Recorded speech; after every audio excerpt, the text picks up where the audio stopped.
একটি নতুন আইন প্রণয়নের উদ্যোগ নিয়েছি, যে আইনের অধীনে একটি এলিট ফোর্স হিসাবে একটা বাহিনী থাকবে।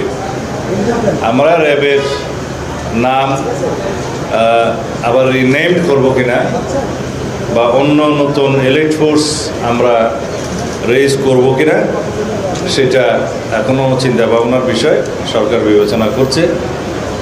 তবে সব ক্ষেত্রেই এলিট ফোর্সের ক্ষেত্রেই আমরা জবাবদিহিতা এবং স্বচ্ছতা, ট্রান্সপারেন্সি এবং অ্যাকাউন্টেবিলিটি আমরা এনশিওর করবো ইনশাআল্লাহ।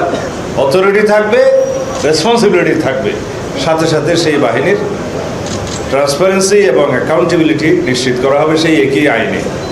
সেভাবেই আমরা আগামীতে আইনের শাসন প্রতিষ্ঠা করব এবং জননিরাপত্তা জনপ্রত্যাশা অনুযায়ী প্রতিষ্ঠিত হবে ইনশাআল্লাহ। রাষ্ট্রীয় প্রতিষ্ঠানগুলোর মধ্যে এমন কোনো প্রতিষ্ঠান ছিল না ফ্যাসিবাদী শাসন আমলে যে প্রতিষ্ঠান ক্ষতিগ্রস্ত হয় নাই।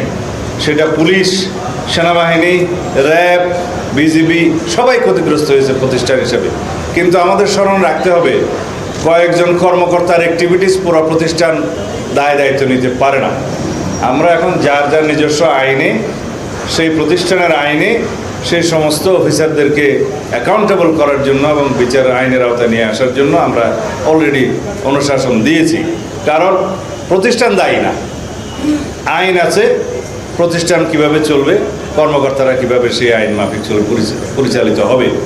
যদি কিছু সংখ্যক কর্মকর্তা কর্মচারী বিপদগ্রস্ত হয় বা বিপদে যায়, তারা পার্সোনালি দায়ী, কোনো প্রতিষ্ঠান দায়ী না। আমরা সেই দৃষ্টিতেই দেখি।